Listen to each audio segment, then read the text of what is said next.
சொல்லியிருக்கக்கூடிய டேட் ஜனவரி 12. நான் இப்போ ஜனவரி 12 சுற்றி என்னென்ன விஷயங்கள் இருக்கு அப்படிங்கிறத நான் கண்டிப்பாக. அதில் ஏதாவது விஷயம் இருக்கா?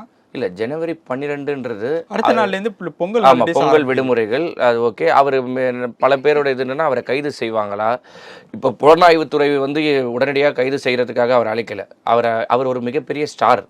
அதுக்குன்றதோட அப்படின்னு பார்த்தீங்கன்னா நீங்கள் அல்லு அர்ஜுனாவை கைது பண்ணியிருக்காங்க. கைது பண்ண முடியாதுன்றலாம் கிடையாது.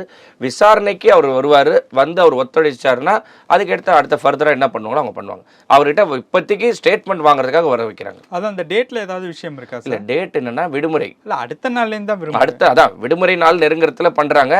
அது ஒரு அரசியல் பின்புலம், அவ்வளோதான். இப்போ நீங்கள் உங்களோட கேள்வியிலே இருக்குல்ல, இப்போ 12ஆம் தேதினா அடுத்த நாள்லேருந்து விடுமுறை. ஒருவேளை அவரை கைது பண்ணால், ஏன்னா இன்டெலிஜென்ஸினோட ரிசல்ட் என்னன்னு தெரியாமையே மாண்புமிகு புரட்சி தலைவி அம்மா போனாங்க.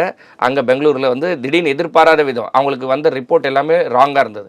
அதனால அவங்க அன்றைக்கி அரெஸ்ட் ஆனாங்க. ராங்காக கொடுத்தாங்களா? ராங் இன்ஃபர்மேஷன் வந்துச்சு அவங்களுக்கு. இல்லை, அதான் கொடுத்தவங்க ராங்காக கொடுத்தாங்களா? கொடுத்தவங்க ராங்காக, இன்டெலிஜென்ஸ் ராங்காக கொடுத்தனால தான் இவங்க கைதானாங்க. தெரியாமல் போய் மாட்டிக்கிட்டது தான் அது. மேபி அப்படின்னு சொல்லலாம். அதுதானே உண்மை. ஓகே. ஏன்னா அவங்களுக்கு தெரிஞ்சிருந்தா முதல்வர் பதவி எல்லாத்தையும் கொடுத்துட்டு தானே போயிருப்பாங்க. இங்கே எல்லாத்தையும் முடிச்சு வச்சுட்டு தான் போயிருப்போம். இப்போ சசிகலா அம்மா சிறைக்கு சென்றாங்க. அவங்க இங்கே எல்லாத்தையும் ஏற்பாடு பண்ணி முன்னாடியே தெரிஞ்சது இல்லை ஜட்மெண்ட் இன்னைக்கு உங்களுக்கு கேஸ் இது மாதிரி வருதுன்ட்டு.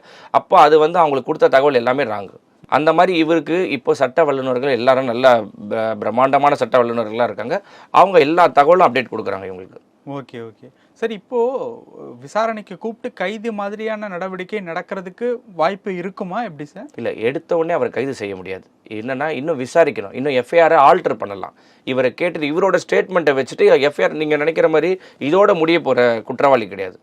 குற்றவாளியில் இன்னும் எத்தனை பேர் வேணால் சேர்க்கலாம். குற்றவாளி இல்லைன்னு கூட ஆக்கலாம். இவங்க இதில் இருக்காங்களா இல்லையான்றது வந்து இனி அவங்க விசாரணையில் தான் தெரியும். இப்போ இவரோட கருத்தை மட்டும் இவரை மட்டும் கைது செய்தார்னா இல்லை, இவருக்காக வந்த கூட்டம் தான் அது ஒத்துக்கிறேன். இவரை பார்க்க வந்த கூட்டம், இவருக்காக வந்து நின்று கூட்டம் எல்லாமே கரண்ட்டை இப்போ என்ன சொல்கிறாங்க, கரண்ட்டை ஏன் கட் பண்ணிங்கன்னு. இவங்க டிரான்ஸ்பரத்து மேலே ஏறி நிற்கிறாங்க. ஏதாவது ஒன்று உயிரிழப்பு வந்துடும்ன்றதுக்காக கரண்ட்டை கட் பண்ணிடுறாங்க. இதெல்லாம் வந்து ஒரு இது அவங்க ரெடி பண்ணியிருக்காங்க. அதனால என்னென்னா இவரோட ஸ்டேட்மெண்ட் எதனால காலதாமதமாக நீங்கள் வந்தீங்க, என்ன விஷயத்தினால வந்தீங்க, ஏன் நீங்கள் கொடுத்த டைமை கீப் அப் பண்ணலை, ஏன் காவல்துறைக்கிட்ட நீங்கள் 10,000 பேரோ ஃபார் எக்ஸாம்பிள் 10,000 பேர் 20,000 பேர் வராங்கன்னா 50,000 பேர் வர இடத்துல நீங்கள் ஏன் இவ்வளோ சொன்னீங்க, இந்த ஸ்டேட்மெண்ட் எல்லாம் இவர்கிட்ட தாவேகா தலைவர் விஜய் அவர்கிட்ட கேட்பாங்க. அதுக்கு அவர் தெளிவான விளக்கத்தை அவர் கொடுப்பார்.